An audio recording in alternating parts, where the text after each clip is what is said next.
Welcome, friends, to today's review. You know, when San Martin and Watch Dives collaborated for this one and they posted on Reddit, this was basically an instant buy for me. I love what they did with the twisted lugs on the case, the overall size of this one, the incredible dial options. I went with the green and don't regret it one bit. It's a really, really amazing green finish. Um, in this video, I'm really just going to give you my first impressions. I'll show the watch next to some other green watches to give you guys an idea of what that shade of green is really like. But of course, it's always difficult to capture that on the camera. But here it is next to the SARB 017. Personally, I mean, I love the Seiko Alpinist. That green is incredible. It was one of the first watches that I truly fell in love with when I first really got into this hobby. This green is just incredible, though. I really love what they've done with the shade. It's got like an olive green type of a finish, not too dark and not too light. The other options of dial colors look just fantastic as well. So I don't really know. I don't think you can go wrong picking any of the dial colors. Just for reference, here is another AliExpress green watch.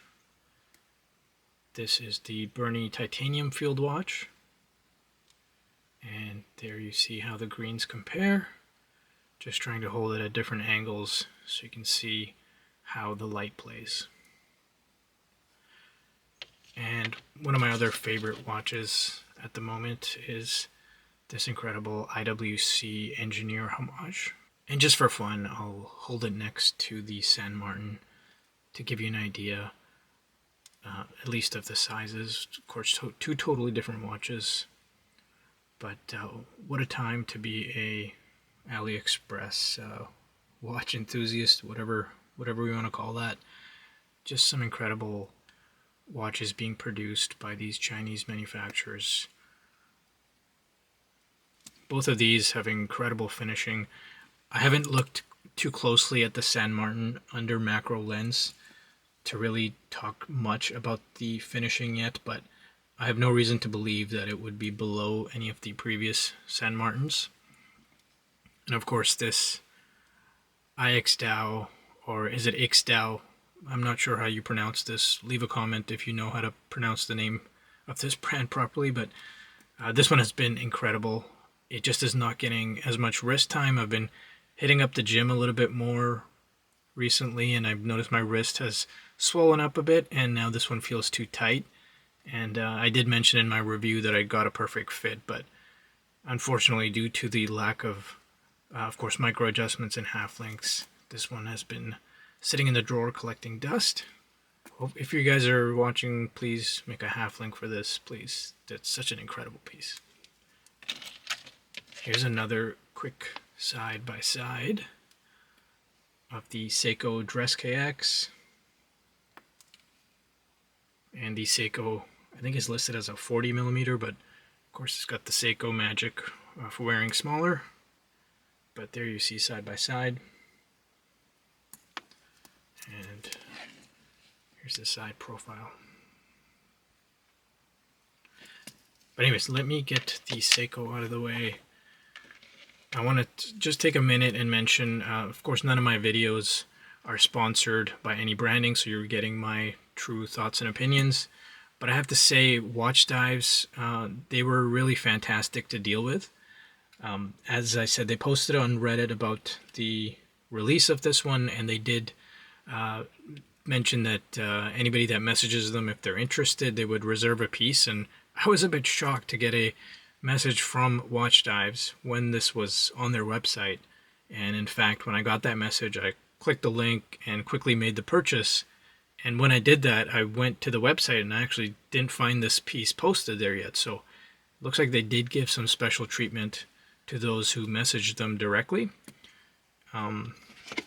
Watch ships, of course, much faster than it would if I had ordered it through AliExpress. I'm located in Vancouver, BC, Canada, and it takes just a few business days. I think maybe 3 or 4 business days.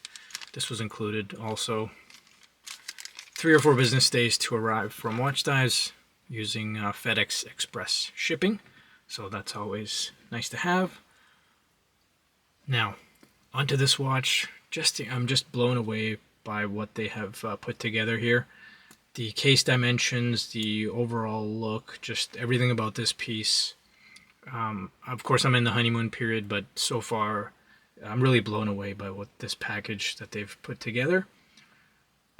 You see tons of Rolex and Tudor homages on AliExpress, so it's nice to have one that's a bit different. Of course, Omega is still a mainstream brand with quite a few homages also, but it's nice for them to really spend some time and put a new homage together with a smaller case size, incredible dial details.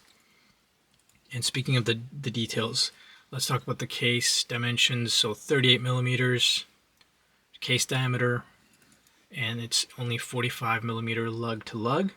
So it just sits on the wrist and just hugs my wrist just beautifully. No male end link, of course, so the link does fold down. I'll talk about the bracelet in a moment here, and the thickness is only 12.1 millimeters.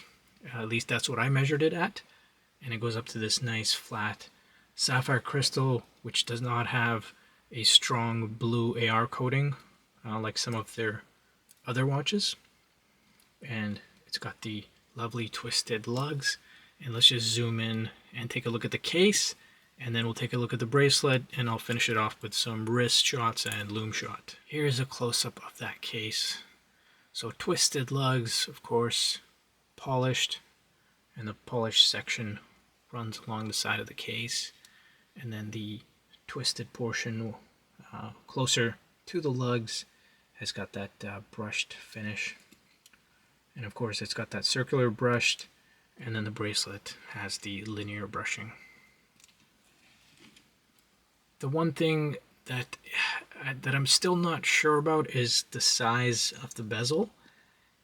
In pictures, it does look a little big, and even when I have it in my hand here, it's probably a touch too big. Maybe a touch smaller bezel would have improved the look of this even further, but it's still overall is just a stunning piece.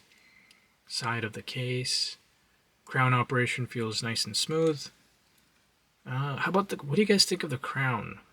To me, this is a very simple design of the crown.